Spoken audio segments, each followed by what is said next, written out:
Program serapan beras petani lokal yang dilakukan oleh Bulog tampaknya kurang disosialisasikan ke tingkat petani.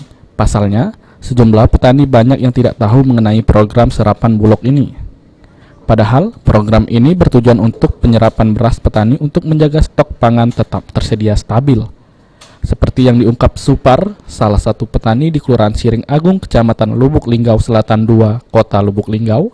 Menurutnya, sejak dirinya mulai bertanam padi tidak pernah tahu dan tidak pernah menjual beras ke Bulog.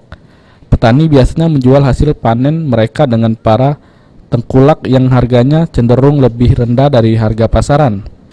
Saat ini, harga beras turun hanya berkisar Rp7.000 hingga Rp7.500 per kilogram untuk beras jenis IR. Padahal, sebelumnya harga beras berkisar Rp9.000 hingga Rp10.000 per kilogram.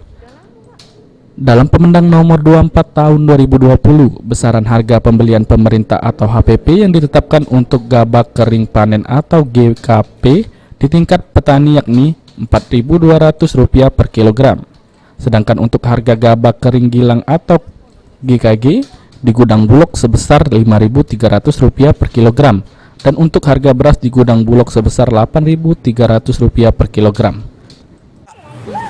Ya, lebih murah lagi. Petani ini belum pernah jual beras ke Bulog? Belum pernah. Yo. Belum pernah. Dari petani ke mesin tuh belum pernah yang namanya Bulog, belum pernah. Bulog? Ya, belum pernah. Belum pernah. Belum pernah. Karena Bapak tidak tahu ya? Karena si kok kita tidak tahu. Yang kedua dari mana datangnya Bulog pun kita tidak tahu. Jual sama kula. Ya, lebih murah lagi. Selain itu, kendala lain yang dihadapi petani ialah bantuan dari pemerintah yang disalurkan melalui kelompok tani kerap tidak tepat sasaran. Apalagi pengawas lapangan tidak turun langsung melakukan pengecekan. Trihajaria, PAL TV.